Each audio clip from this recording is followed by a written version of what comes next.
말씀드렸던 것처럼 이제 그 사도행전 9장부터 12장까지 말씀 6번에 걸쳐서 말씀을 나눠왔는데요. 오늘이 이제 6번째 마지막 시간입니다. 우리 다음 주일부터는 이제 신약이 오늘까지 이제 신약 사도행전이 끝났으니까 신약에서 이제 구약으로 옮겨가서 구약에 있는 사사기 말씀이죠. 이 사사기 말씀, 사사기 말씀도 1장부터 아니고요. 6장부터 11장까지 6번에 걸쳐서 마찬가지로 6번에 걸쳐서 여러분들과 말씀을 나눌 예정입니다. 제가 그 말씀을 잘 준비하고 또 말씀을 잘 나눌 수 있도록 저를 위해서 기도해 주시면 감사하겠습니다. 뿐만 아니라 여러분들께서도 이 기회에 사사기 말씀 길지 않습니다. 6장부터 11장까지 말씀이니까 좀 6장부터 11장까지 사사기 말씀 좀 읽어주시고 또 이렇게 묵상하시는 그래서 또 더 많은 그 은혜의 시간이 되실 수 있으면 좋겠습니다. 자, 이제 오늘 말씀으로 이제 돌아와서 보시면 이제 오늘 말씀에 그 헤롯이라는 사람이 등장하죠. 제가 지난주에도 잠깐 말씀을 나눈 것처럼 이 헤롯은 지금 예수님이 태어날 때 그 헤롯이 아니다라고 말씀드렸습니다. 이 헤롯이라는 것은 사람의 이름이 아니라 헤롯 가문. 지금으로 말하면 라스네임 정도 이렇게 될 수 있을 것 같습니다. 자, 성경에 보면 헤롯이라는 이름이 그래서 엄청 많이 나옵니다. 저는 굉장히 헷갈리더라고요. 이게 분명히 헤롯이 죽었다고 그랬는데 왜 다시 또 헤롯이 나오나. 굉장히 헷갈렸습니다.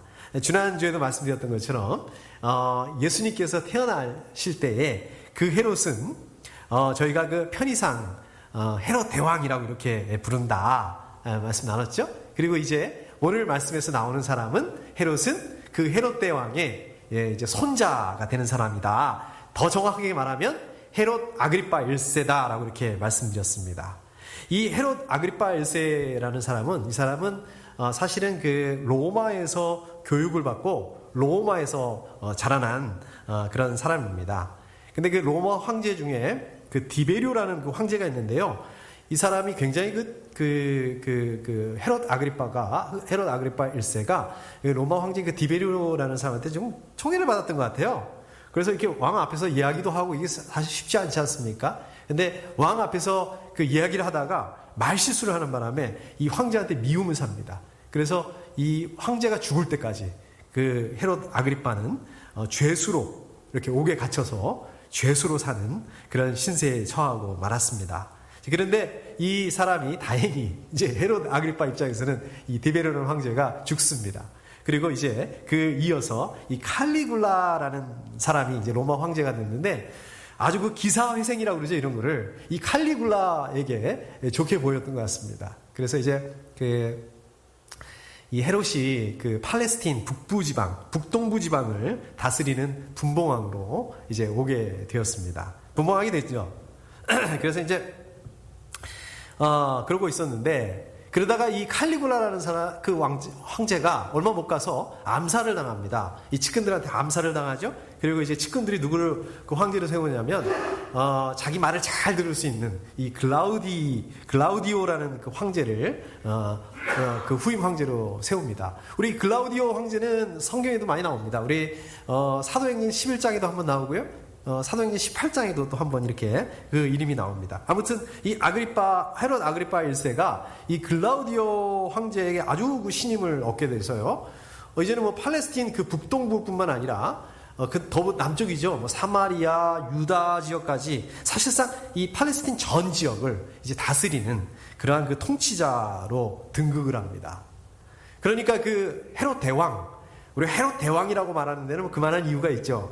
그 헤롯 대왕이 굉장히 넓은 영토를 이렇게 다스렸는데 팔레스틴 전체에 걸치는 영토를 다스렸는데 이제 그 헤롯 아그리파 1세에 이르러서 헤롯 대왕만큼 굉장히 넓은 지역을 거의 그 전 그 영토를 이 로마 황제의 힘을 얻고 다스리게 됩니다.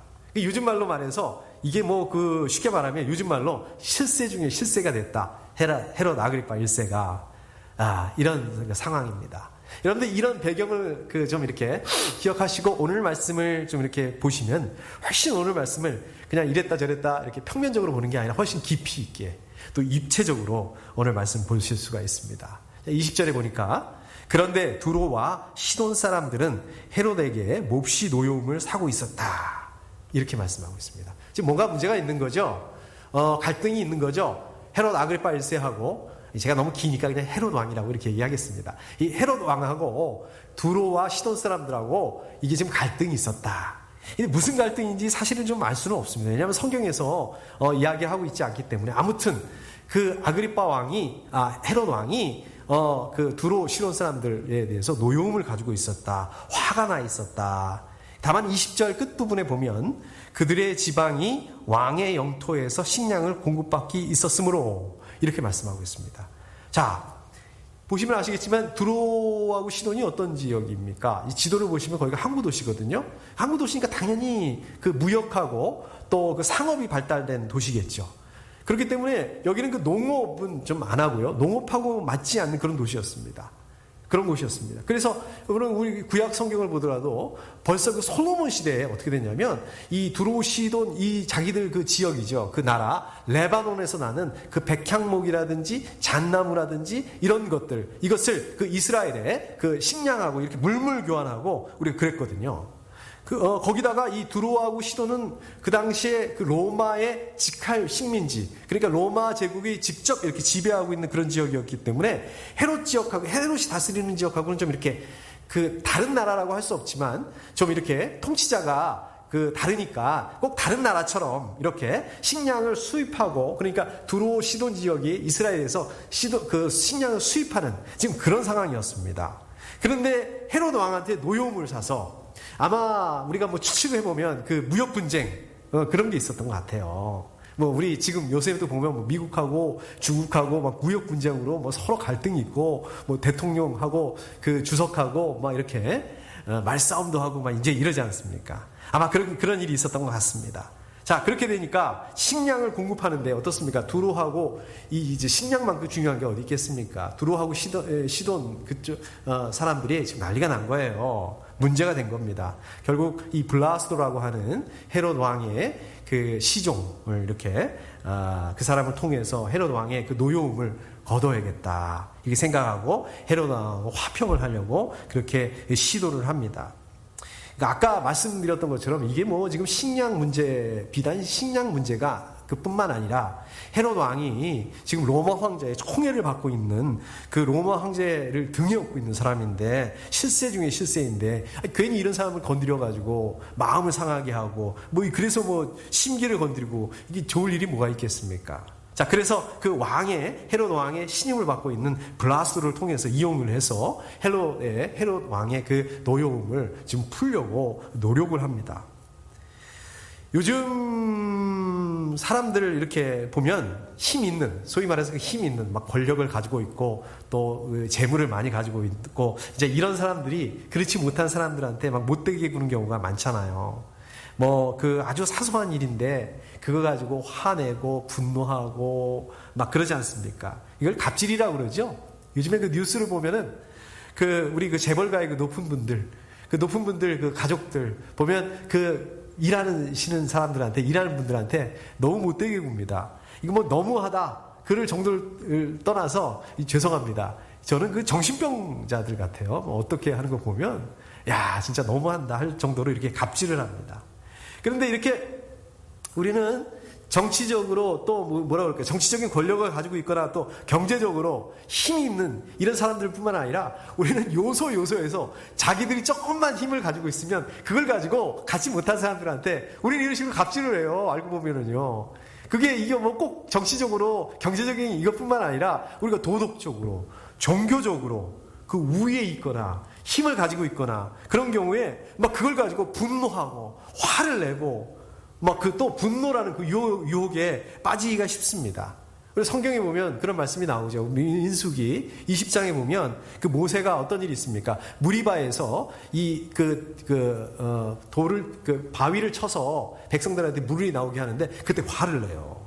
이게 사실은요, 원래는 이 발단이 이렇죠. 이 백성들이 그 모세하고 아론을 비난을 해요. 막 지금 마실 물이 없다. 당신들 뭐 하고 있는 거냐? 막 비난을 해요. 그러니까 사실은 이스라엘 백성들이 잘못한 거죠. 이 사람들이 지금 믿음이 없는 거죠. 하나님을 원망하고 이 사람들이 도덕적으로 문제가 있었던 거죠. 이 지도자 모세의 아론을 비방을 했다는 것은.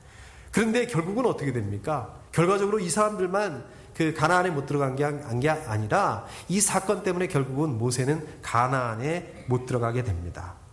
저 여러분들도 마찬가지입니다.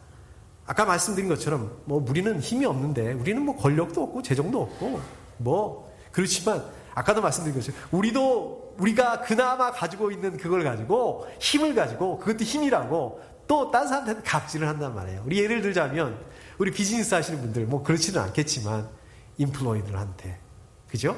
힘없는 인플루언서들한테, 저도 모르겠어요. 또 우리 전사님한테 그렇게 했는지 모르겠지만은, 또 우리 집에 가보면 우리 아이들, 힘없는 사람들 한테 화를 내고 안 됩니다. 우리의 힘을 남용해서는 안 됩니다. 결국 이렇게 힘을 남용하게 되면은 그게 어떻습니까? 이게 잘못된 것들이 자기 자신한테 돌아오게 된다는 것입니다. 또 요즘 같은 때에 그렇잖아요. 요즘에 어떻습니까? 신경이 날카로워져 있잖아요. 같이 서로 지배들만 있고 그러니까 그냥 사소한 거 가지고도 신경이 날카로워져 가지고 그런 일이 많은데, 사소한 거 가지고 화내고 분노하고 그럴 수 있습니다. 우리 믿는 그리스도인데, 우리 생명사 가족들이 어떻습니까? 이런 남용, 분노를 경계해야 됩니다. 오히려 우리가 가지고 있는 힘이 힘을 가지고 있다고 생각할 때 그러한 위치에 있을수록 어떻습니까? 나보다 더 연약한 사람들, 약한 사람들을 기억하고 섬기고 봉사할 수 있어야 됩니다. 저 여러분들의 그 섬김, 저 여러분들이 그 약한 사람들을 위해서 섬기는 게 그냥 단지 그 사람들을 위한 게 아니에요. 그 사람들을 위한 게 아니라 그것을 통해서, 우리의 섬김을 통해서 어떻다고요? 하나님께서 영광을 받으신다. 이그 사실을 기억을 하셔야 됩니다. 그래서 더더욱 섬기셔야 되는 것입니다. 자, 21절, 계속해서 21절에 보니까 지정된 날에 이렇게 시작하고 있습니다. 21절 말씀을 지정된 날에. 여러분, 지정된 날이 무슨 뜻일까요? 뭔가 특별한 날에 이제 이런 뜻 정도 될 것 같은데, 이게 정확하지가 않습니다. 이게 사실은 오늘 말씀에서도 설명하고 있지 않고요. 성경에 어디에도 이게 설명하고 있지 않습니다. 그래서 정확하게 알 수는 없습니다. 그런데 그 요세푸스라고 있습니다. 요세푸스가 누구냐면 그 유다의 역사가입니다. 그리고 이 사람이 쓴 책이 이 고대사라는 그 책이 있습니다. 거기에 보면 이 사건에 대해서 요즘 설명해 놓은 그 부분이 있습니다. 이 날이 어떤 날이냐면 글라우디오 황제가 글라우디오군요. 글라우디오 황제가 그 영국의 원정을 갔다가 돌아오는 날이었습니다. 그리고 동시에 이 날이 그 황제의 생일이었다고 합니다. 그러니까 이거는 황제 생일이고 또 황제가 전쟁에 나갔다가 이기고 돌아온 날이니까 어떻게 해요? 축하해야 되겠죠. 그래서 모든 식민지에서, 모든 지역에서 이제 그 황제를 축하하는데, 그냥 이렇게 이렇게 저희처럼 이렇게 이렇게 건물에 모이는 게 아니라 다 모일 수 있는 곳이 어딜까요? 그 로마식 뭐라 그럴까요? 경기장 같은데, 여러분들 그 영화 같은 데 많이 보셨죠? 거기 다 같이 모여가지고 이제 그 축하했던 것 같습니다. 근데 오늘 21절에 계속해서 보니까 헤롯이 용포를 걸쳐 있고 이렇게 말씀하고 있습니다. 물론 이 부분도 우리 오늘 말씀에서 설명하지 않고 있고 또 성경에 나와 있지 않아서 이걸 자세히 알 수는 없습니다. 그러나 그 요세푸스 그 기록에 의하면 그 헤롯이 입었던 그 용포라는 게 어떤 옷이냐면, 여러분들 영화 같은 데서 많이 보셨죠? 아주 기다란 옷이라고 합니다. 거기다가 색깔이 은색으로 돼 있다고 합니다. 그러니까 은색으로 돼 있으니까 어떻겠어요? 번쩍번쩍. 이 햇빛에 그냥 반사돼서 번쩍번쩍. 마치 그 옷에서 이 헤롯 왕에서 그냥 빛이 쫙 이렇게 발산하는 것처럼, 뿜어내는 것처럼 빛이 나오는 것 같은 그러한 그 모습이었다. 그러한 것을 연출하고 있었다라는 것을 저희가 알 수 있습니다. 자, 이렇게 화려한 복장. 거기에 지금 모여있는 사람들한테 그 화려한 복장은 어떻습니까? 거기에 모여있는 사람한테 왕으로서 내가 왕이다, 내가 이 지역의 통치자다, 이 위엄을 과시하는 효과를 가질 수가 있는 것입니다. 헤롯이 아주 당당한 모습으로 지금 그 사람들 앞에 앉아 있었다.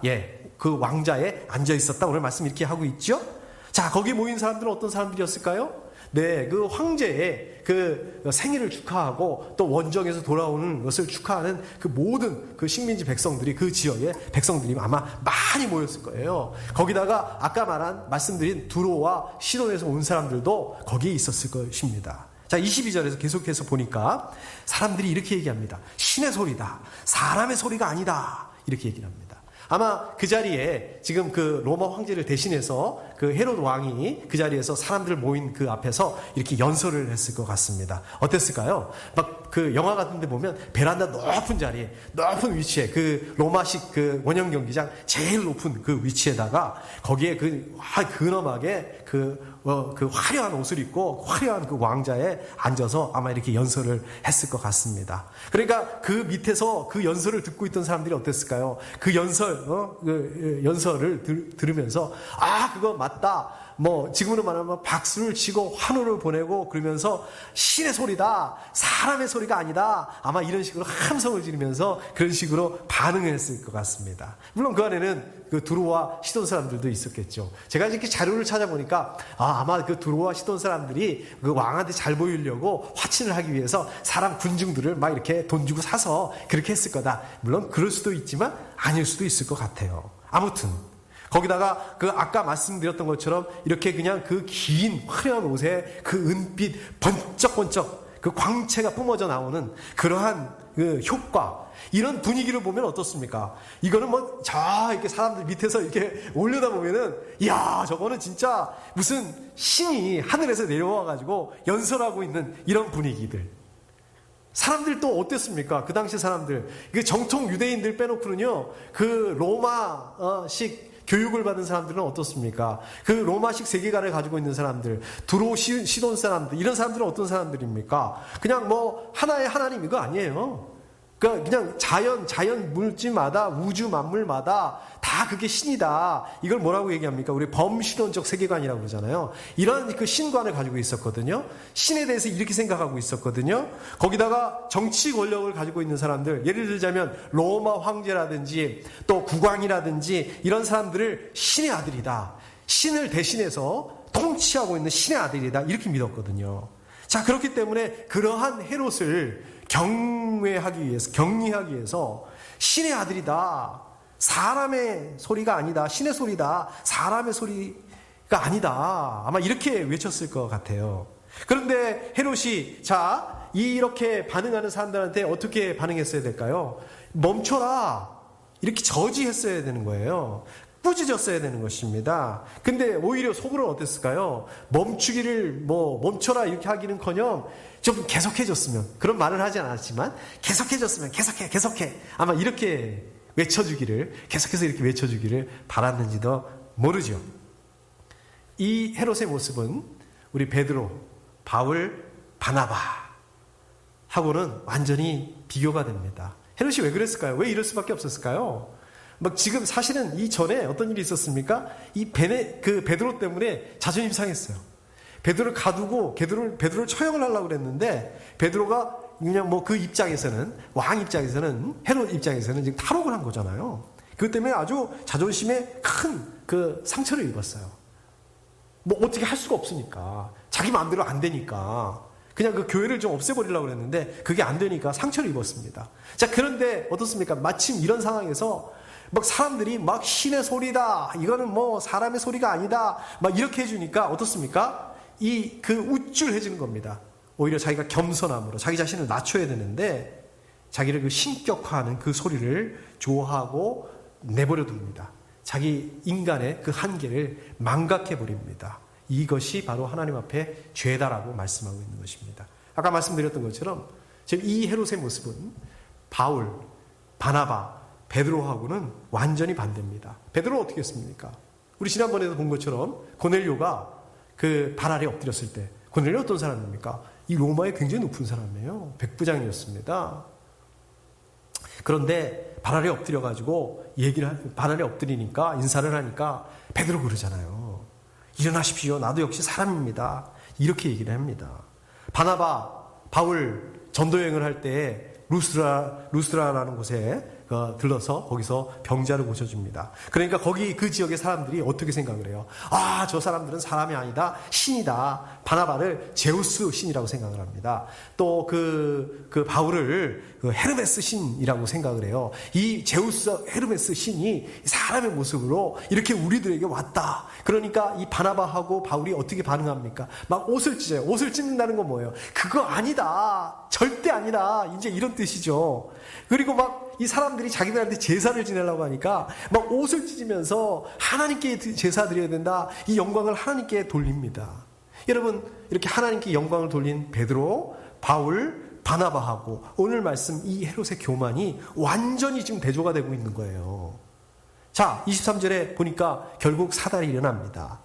23절, 그러자 즉시로 주님의 천사가 헤롯을 내리쳤다. 헤롯이 하나님께 영광을 돌리지 않았기 때문이다. 지금 헤롯이 하나님께 영광을 돌리지 않았기 때문에 이 사람들이 헤롯 왕을 하나님과 동일하게 하는 이 불경죄잖아요. 이런 죄를 저질렀음에도 불구하고 이 사람들을 저지하지 않습니다. 멈추게 하지 않습니다.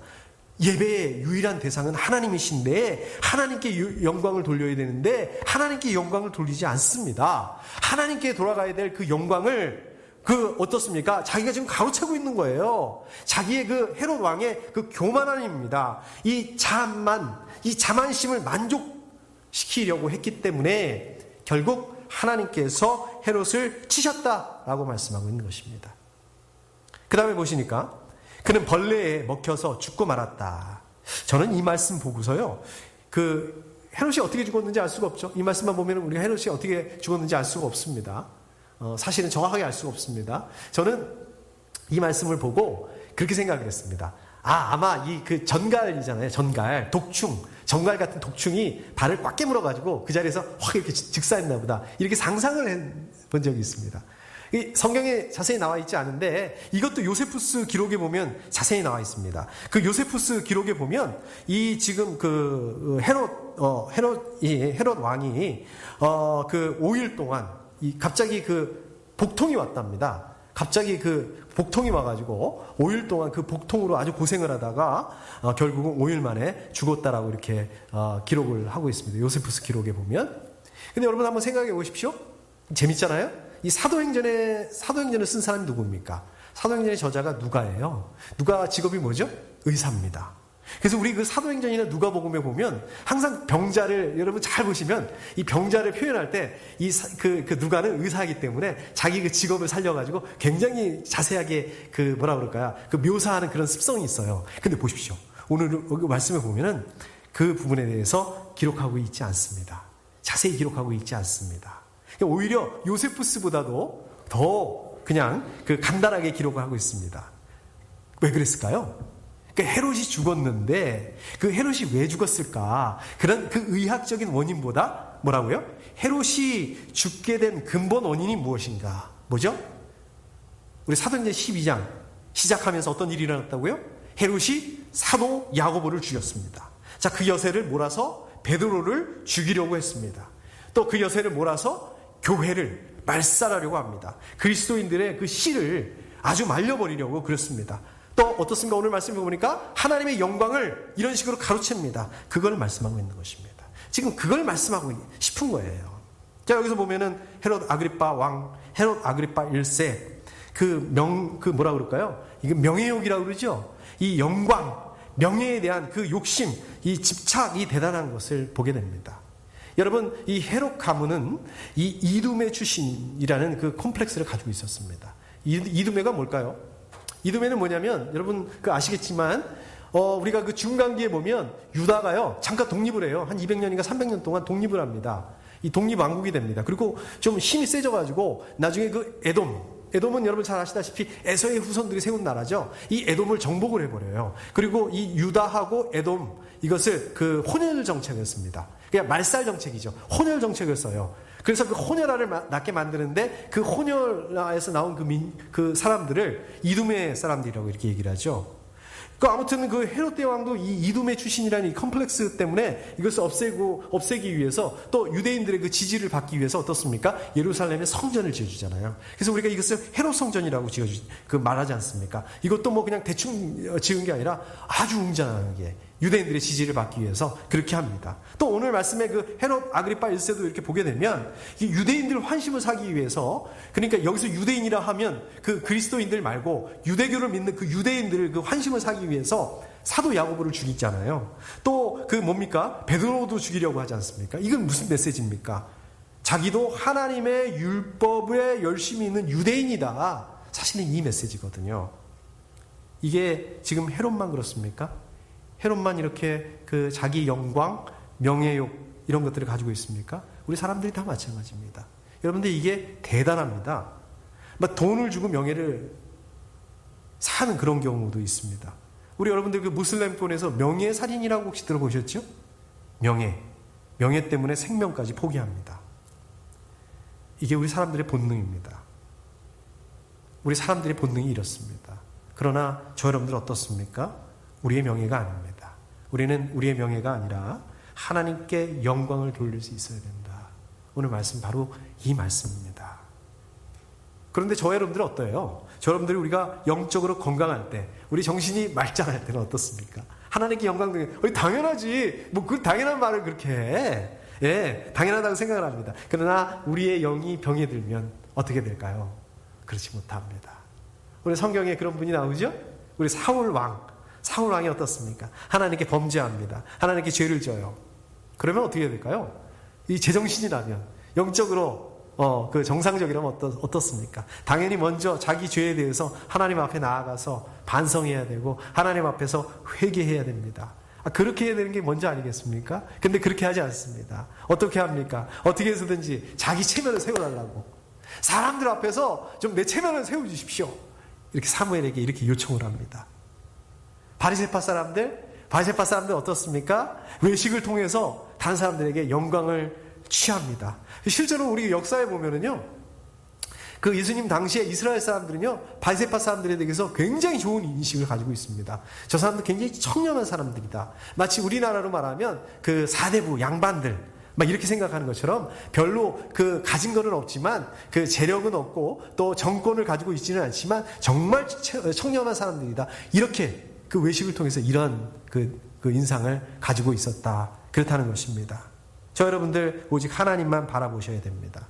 여러분들 오직 하나님만 바라보시고 하나님께서 저 여러분들에게 맡겨주신 것, 그것을 감당할 때 그게 저 여러분들이 영광 또 명예를 갖는 길이라는 것을 기억하셔야 됩니다. 하나님께서는 저 여러분들이 하나님을 높일 때에, 또 저와 여러분들 그 자신을 낮출 때에 반대로 어떻습니까? 우리를 영광의 자리로 높여주신다라고 말씀하고 있습니다. 모든 영광을 하나님께 돌리게 될 때에 우리의 영혼이 병들지 않게 되는 것입니다. 우리의 영이 병들지 않을 수 있도록 우리 영적으로 깨어 있어야 되는 것입니다. 명예, 영광, 세상의 영광, 이런 것들이 얼마나 허망한가요? 여러분 잘 아시지 않습니까? 오늘 말씀에서 말씀하신 것처럼 헤롯 아그리파 1세, 정말 그 할아버지 헤롯 대왕의 버금가는 전 지역, 그 팔레스틴 전 지역을 통치하는 자기 영토로 가지고 있는, 우리가 세상적으로 말하면 성공한 사람이에요.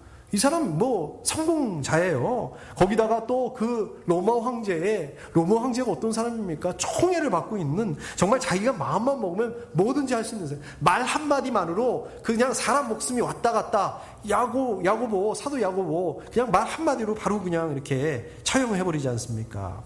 헤롯 왕 말 한마디로 막 그 들어와 시돈 사람들이 벌벌 떨고 화친을 청하기 위해서 달려오고 그러지 않습니까?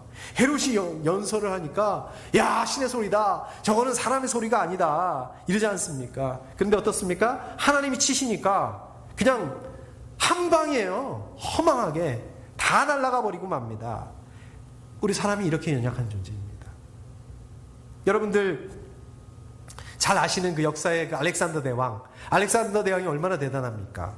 막 그 젊은 나이에 그리스 제국을 이루었어요. 그리고 33살 밖에 안 되는 그 나이에 세계를 정복합니다. 알렉산더 대왕이 유명한 말을 남겼죠?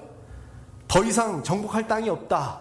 와, 이런 말을 남겼습니다. 정말 대단한 왕이었습니다. 근데 어떻습니까? 30대에 정말 그 젊은 나이에 열병에 걸려서 죽고 맙니다.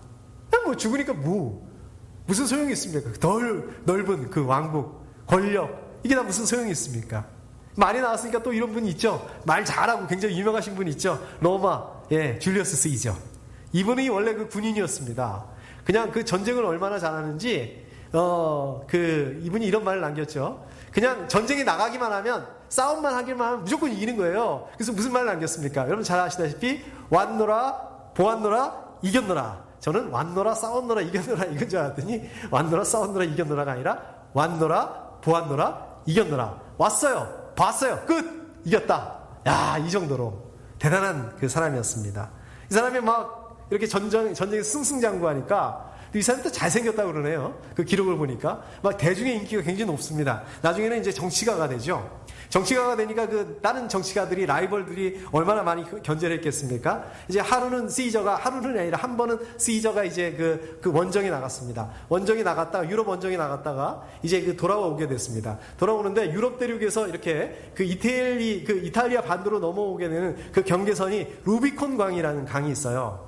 근데 이제 그 루비콘 강을 이렇게 넘어와야 되는데 그 라이벌들이 그 시저한테 최후 통첩을 합니다.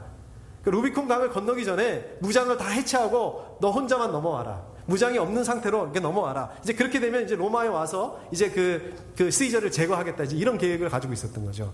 그래서 이제 그 시저가 그 부하들하고 고민을 했대요. 그 루비콘 강 앞에서 잠깐 고민했다고 합니다. 그러면서 부하들한테 뭐라고 얘기를 했냐면 굉장히 유명한 말이죠. 주사위는 던져졌다. 이런 얘기를 했다고 합니다. 루비콘 강을 건넌다. 이런 얘기를 했다고 합니다. 저 여러분들도 잘 기억할 수 있는, 이제 돌이킬 수 없게 되었다. 우리는 돌이킬 수 없는 길을 간다. 이제 이런 말이겠죠?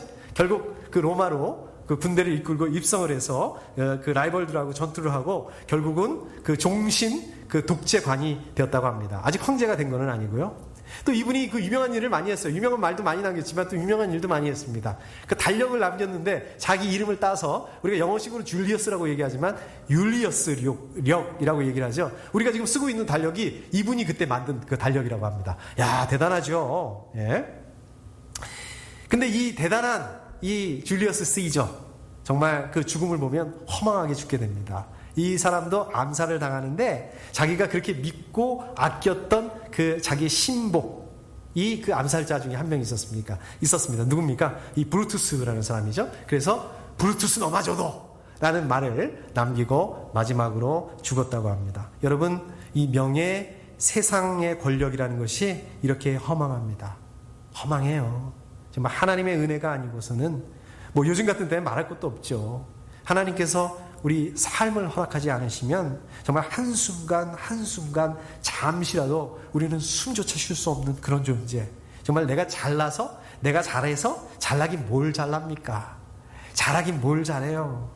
정말 그 눈에 보이지도 않는 그 바이러스가 얼마나 작냐면요, 여러분들 그 광학현미경 있잖아요. 우리가 옛날에 과학 시간에 봤던 그 현미경으로는 이건 보이지도 않는다고 합니다. 이 바이러스를 보려면 전자현미경, 그거보다 훨씬 더 그 몇 배로 크게 볼 수 있는 전자현미경으로 봐야지 볼 수 있는 게 바이러스라고 합니다. 이렇게 작은 바이러스 때문에 지금 어떻습니까? 이 세계가, 온 세계가 난리가 아니잖아요. 정말 우리 인간이 다 할 수 있다, 다 정복했다, 잘난 줄 알았습니다. 진짜 겸손해야 됩니다. 정말 하나님의 은혜가 아니고서는, 정말 하나님의 은혜 안에서 하나님만 더욱 의지하고 내 영광이 아니라 하나님의 영광을 위해서 그냥 우리는 하나님 맡겨주신 그냥 그 삶을 감당하는 거, 그게 정말 우리가 할 수 있는 일이라는 것입니다. 하나님의 맡겨주신 그 삶 잘 감당하실 수 있기를 축복합니다. 자, 그러면 24절. 하나님의 말씀이 점점 더 널리 퍼지고 믿는 사람이 많아졌다. 자, 헤롯의 죽음에 대해서 얘기하시고 무슨 얘기하고 있습니까? 곧바로 이어서 하나님의 말씀이 더 널리 퍼져나갔다. 지금 이 얘기 말씀하고 있는 것입니다. 퍼졌다. 이거를 이제 원어적인 의미를 보면 어떤 뜻이냐면요, 그 마치 그 식물과 같은 그 생명체가 이렇게 막 거침없이 자라나는 거. 그 뭘까요? 이렇게 그 담쟁이 넝쿨? 이런 거 생각하시면 막 갑자기 쫙 퍼져 있지 않습니까? 이제 그런 뜻이라고 합니다. 이게 원어적인 의미를 보면. 그러니까 하나님의 말씀이 마치 생명체가 성장하는 것처럼 그 외적으로 성장을 거듭했다. 엄청나게 빨리 번져나갔다. 이 말씀을 아주 생생하게 지금 이런 식으로 표현하고 있는 것입니다. 하나님의 말씀이 아까 그 헤롯이 다스리고 있었던 그 팔레스틴 전 지역으로 퍼져나가게 됐다. 그 전 지역으로 교회가, 그 헤롯은 교회를 막 그냥 죽이려고 했는데, 없애려고, 말살하려고 했는데, 오히려 그 교회가 성장을 계속 거듭을 했다. 이 말씀입니다. 야고보를 죽이고, 베드로를 투옥을 해서 죽이려고 하고, 교회를 박해하고, 그렇지만 어떻게 하셨어요? 하나님이 헤롯을 급사하게 만듭니다. 그리고 반대로 하나님의 말씀이 급격하게 빠르게 퍼져나가게 만듭니다. 여러분들 이 배경을 좀 잠깐 보시면 사도행전 11장 28절에 보시면 이 아가보라는 예언자가 예언을 해요. 성령의 감동을 받아서 예언을 하는데 큰 기근이 전 세계적으로 있을 거다라는 그 예언을 합니다. 근데 정말 그 예언대로 그 아주 그냥 심한 아주 심각한 기근이 옵니다. 자, 어려움을 당했는데 이러한 그 예루살렘 교회가 이런 기근 때문에 어려움을 당했는데 거기다가 설상가상 엎친 데 덮친 격으로 헤롯이 갑자기 박해를 합니다. 교회를 막 박해를 해요. 이건 어떻습니까? 교회 입장으로서는 정말 견디기 힘든 시간입니다. 교회는 그 헤롯의 박해 앞에서 정말 그 무기력하게 손을 쓸 수가 없어요. 정말 무기력하게 이 어려움 앞에서 기근에 박해에 정말 위축될 수밖에 없는 그런 상황입니다. 야고보 보세요. 야고보 죽었죠. 교회의 그 최고의 수장이라고 하는 베드로는 투옥이 돼가지고 감옥에 갇혀가지고 이제 그 뭡니까 그 순교를 눈앞에 두고 있죠. 그 그리스도인들의 그 생명이 정말 그 위협을 받는 왔다 갔다 정말 그 죽음 앞에 그 있는 것 같은 정말 그 교회가 지리멸리해서 사라져버릴 수밖에 없는 지금 교회가 최대의 위기 앞에 있는 그런 상황이었습니다. 그렇지만 보십시오. 이 고난의 그 원인이 되는 원흉이 되는 이 헤롯을 하나님께서 치십니다. 그러니까 어떻게 됩니까? 정말 한 방에 언제 그랬냐는 듯이 고난의 시간이 지나가 버리고 어떤 일이 일어납니까? 축복의 시간이 다가온 하나님의 축복이 이어집니다. 자, 여러분들 오늘 이 말씀을 통해서 볼 수 있는 거 고난, 어려움, 고통 이것은 뭡니까? 이건 뭘까요? 하나님께서 주시는 그 축복의 전령이다. 하나님께서 이제 곧 이어서 축복을 주실 것이라는 그 사인이다. 자, 그렇다면 하나님께서 축복을 주시기 전에 왜 이렇게 고난을 주셨을까요? 왜 그러셨을까요? 이게 뭐야? 하나님께서 이제 축복을 주신다는 그 사인이라는 거예요. 알려주시기 위해서 그러신다는 것입니다. 이제 곧 얼마 안 있으면 하나님의 축복의 시간이 될 거라는 그 사인. 그러니까 이 고난, 어려움의 시간이 바로 그 하나님의 사인이라는 말씀입니다. 우리 성경을 보더라도 하나님은 항상 사인을 주십니다. 우리 예수 그리스도 메시아가 오시기 전에 어떻습니까? 침례 요한이 그 길을 예비하게 하십니다. 우리 또 그 요셉, 모세도 그렇고 다윗도 그렇고 어떻습니까? 이 성경의 인물들을 보면 이 고난의 시간이 반드시 있습니다. 어려운 시간을 지나야만 그 하나님의 영광의 시간, 하나님의 축복을 맛볼 수 있습니다. 안타깝게도 정말 많은 분들이 그 고난 뒤에 오는 그 축복을 기다리지 못하고 그 고난, 어려움 때문에 슬퍼하고 낙심하고 좌절하고 심지어는 하나님 원망하기도 하고 그렇습니다. 저 여러분들 고난, 고통, 어려움 정말 어렵다 이 정도는 정말 겪어보지 못한 정말 처음이잖아요. 그렇지만 뒤따라오는 그 축복 믿음의 눈으로 보실 수 있어야 된다는 말씀입니다. 축복의 시간이 그렇게 멀리 있지 않습니다. 여러분 잠깐 인내하시고 여러분 잠깐 기다리시면 됩니다. 고난의 시간에 우리가 낙심하고 좌절하고 원망하고 이러는 것이 아니라 우리가 이 어려움, 정말 이 어려움하고는 비교도 되지 않는 이 하나님의 어마어마한 이 축복, 믿음의 눈으로 바라보실 수 있어야 됩니다. 그 믿음의 눈으로 기뻐하시고 미리 감사하실 수 있기를 축복합니다. 자, 이제 말씀을 정리하도록 하겠습니다. 여기까지 좋은데, 여기까지 잘 이해할 수 있는데 궁금한 게 하나 생겨요. 제가 말씀을 준비하다 보니까 참 궁금하더라고요. 아니 24절까지는 오케이. 그런데 마지막에 25절을 보니까 제가 한번 읽어볼게요. 바나바와 사울은 그들의 사명을 마치고 마가라고도 하는 요한을 데리고 예루살렘에서 돌아왔다. 아니 여기서 왜 이 말씀이 나오냔 말이에요. 이 앞에는 어떤 말씀이라고요? 이 헤롯이 지금 헤롯 왕이 그 죽는 내용이 나오고요. 헤롯 왕이 죽은 다음에 하나님의 말씀이 막 뻗어나갔다. 이해가 된다고. 근데 지금 이 말씀은 그거 앞부분하고 아무 관계 없는 거거든요. 사실 25절 말씀은요, 이 앞에 부분, 이 부분하고는 연결이 되지 않고요. 사도행전 11장 30절 말씀하고 연결되는 말씀입니다. 이게 잘 보시면 이렇게 돼요. 11장 30절 말씀 한번 보실까요? 30절보다 29절 먼저 보는 게 좋을 것 같네요. 29절 제가 한번 읽어보겠습니다. 자, 그래서 제자들은 각각 자기 형편에 따라 몫을 정하여 유대에 사는 신도들에게 구제금을 보내기로 결정했다. 자, 이게 무슨 말씀이냐면, 아까 그랬잖아요. 제가 아까 말씀드렸지 않습니까? 아가보라고 하는 그 예언자가 성령님의 인도하심을 따라서 예언을 했는데, 자, 큰 기근이 있을 거다. 그 예언을 하고 진짜 큰 기근이 있다고 그랬잖아요. 예루살렘에 큰 기근이 있었습니다. 물론 전 세계에 있었지만 아마 예루살렘에 더 큰 기근이 있었던 것 같아요. 그러니까 그것을 안디옥 교회가 보다 못해서, 자, 야, 이러면 안 되겠다. 고난 가운데 있는 우리 예루살렘 교회를 좀 도와줘야 되겠다. 자, 이렇게 됐다는 얘기예요. 구제금을 형편에 따라서 좀 마련하자, 이렇게 됐다는 얘기예요. 그 다음에 이어지는 30절 말씀, 11장 30절 보니까 그들은 그대로 실행해서 바나바와 사울 편에 그것을 장로들에게 보냈다. 지금 그것을 결정만 한 게 아니라 실행을 했다. 구제금을 실제로 모아서 예루살렘 교회에다 보냈다. 누구를 통해서?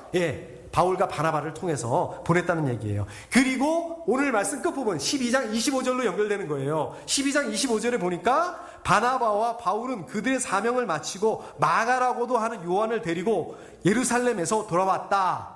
그러니까 바나바, 바울, 안디옥 교회에서 가지고 온 그 구제금을 예루살렘 교회에 가서 잘 전달을 해줍니다. 잘 전달을 해주고 거기 예루살렘 교회 교인 마가라고도 하는 그 요한, 그 사람 유명한 사람이라고 그랬잖아요. 그 사람 엄마 집에서 그 다 모임을 가졌다고 그랬지 않습니까? 그 요한을 데리고 다시 안디옥으로 돌아왔다. 그러니까 바나바, 바울, 마가라고도 하는 요한, 이 세 사람이 안디옥 교회로 다시 돌아왔다. 지금 이렇게 되는 것입니다.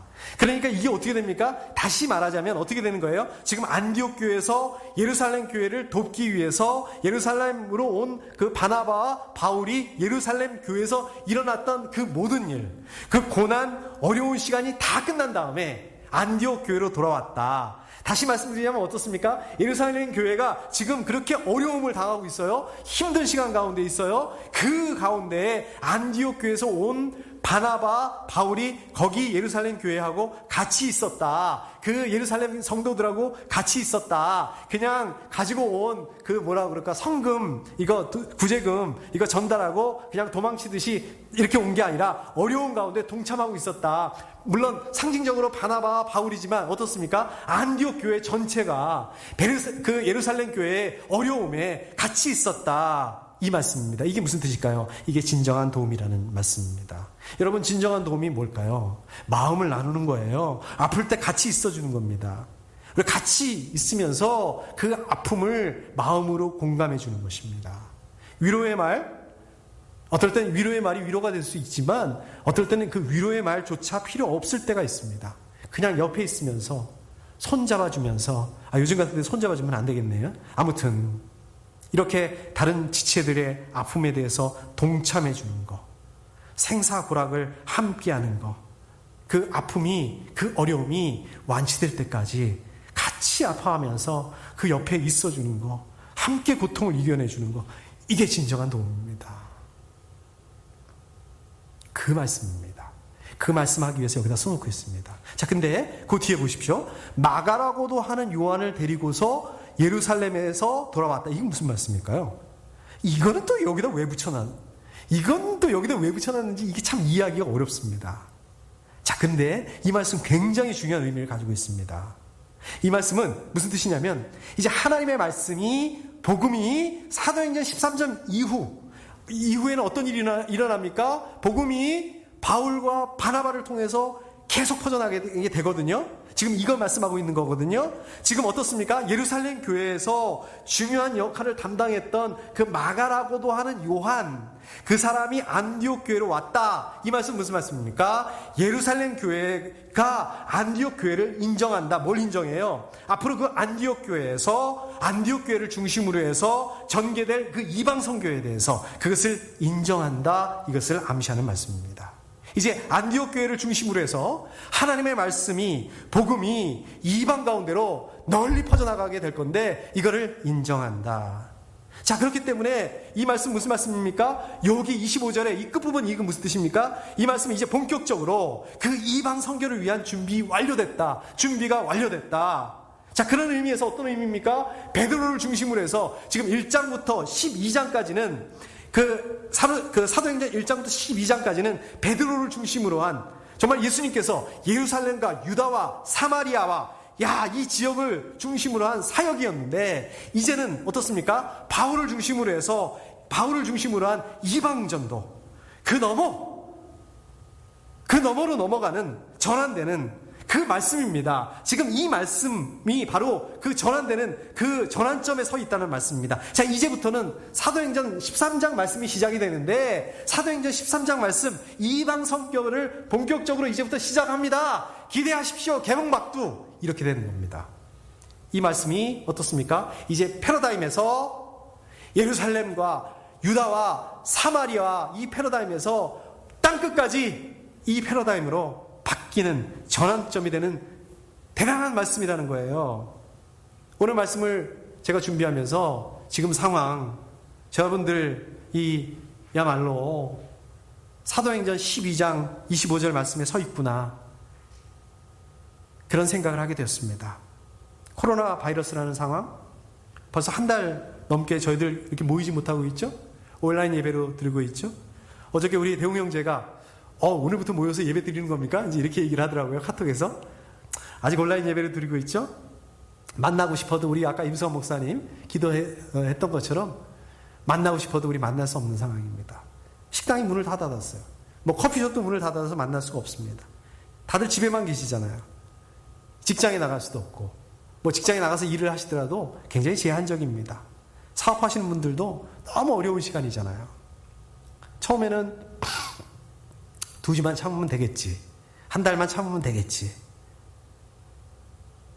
근데 이제 문제는 뭡니까? 2주, 한 달, 이게 문제가 아니라 많은 전문가들이 뭐라고 그럽니까? 이게 굉장히 장기적으로 갈 거다. 이번 가을, 겨울 또 올 수 있다. 어쩌면 이제 예전으로 돌아갈 수 없을 수도 있다. 이런 전망들을 내놓고 있습니다. 그럼 어떡하라고? 어떻게 하라고? 지금도 힘든데. 이 당장 얘가 걱정입니다. 근데 여러분, 오늘 말씀 보십시오. 오늘 말씀 보시면 어떻습니까? 고통, 어려운, 힘든 시간, 이건 무슨 뜻이라고 했습니까? 곧이어서 하나님의 축복이 있을 징조다. 사인이다. 여러분들 이걸 믿으셔야 됩니다. 여러분들 이 믿음을 붙잡으셔야 됩니다. 근데 그 전환점이 바로 이 시간, 이 코로나 바이러스, 이게 바로 전환점이라는 말씀입니다. 그래서 여러분들 어떻게 생각하실지 모르겠어요. 마치 요새가 세상의 끝날이 왔나 보다, 이렇게 생각하실 수도 있습니다. 그런데 계속 이 안에만 있으면 나는 왜 이렇게 운이 없을까? 진짜 그런 분이 있더라고요.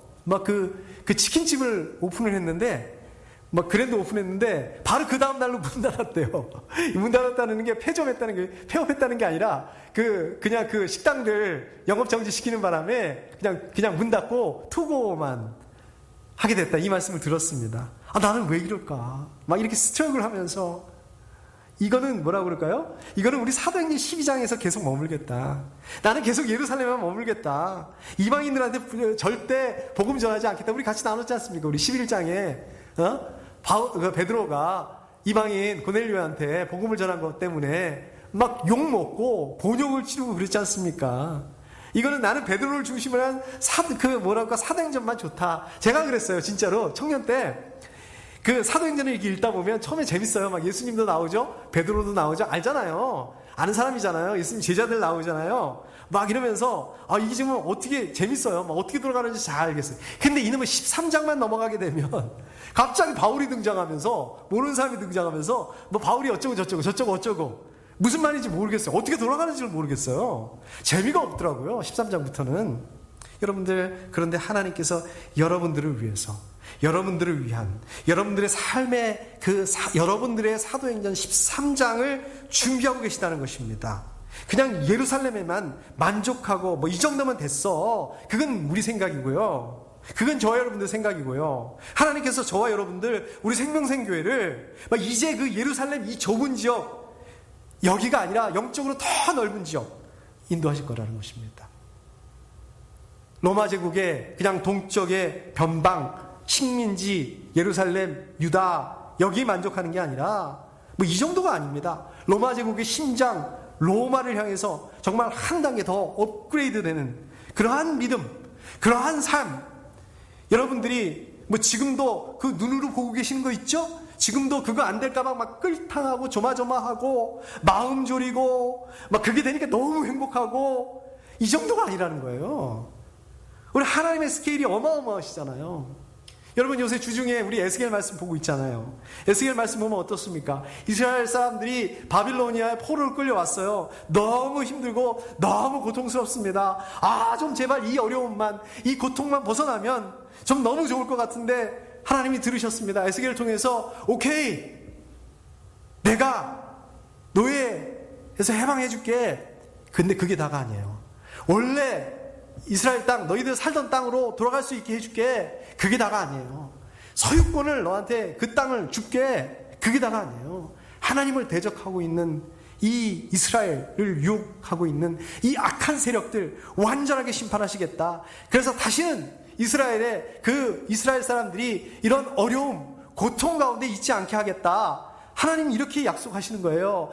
이제 이스라엘의 하나님이 되시고 이스라엘 백성들은 하나님의 백성들이 되게 하겠다. 이렇게 말씀하시고 있는 것입니다. 여러분들 마찬가지입니다. 코로나 바이러스, 이거 좀 종료됐으면 좋겠는데 바이러스 때문에 너무 힘들고 너무 어렵습니다. 고생하고 손해보고 만회했으면 좀 좋겠습니다. 저희들 손해본 거 좀 만회했으면 좋겠습니다. 정말 이렇게만 돼도 얼마나 좋겠습니까? 이게 우리 기도 제목이지 않습니까? 근데 이 정도가 아니라는 거예요. 우리 하나님은요, 이 정도가 아니라 업그레이드된 믿음, 업그레이드된 신앙, 삶, 업그레이드된 그 세상으로 하나님이 인도하실 거라는 말씀입니다. 우리 생명생교회를 그러한 그 새로운 교회로 만드시겠다는 게 이게 하나님의 비전이고 이게 하나님의 마음이고 이게 하나님의 생각이라는 겁니다. 여러분들 이 하나님의 마음, 이 하나님의 비전을 붙잡으셔야 돼요. 여러분들 이거를 꿈꾸셔야 됩니다. 개봉박도 이거를 기대하실 수 있으셔야 됩니다.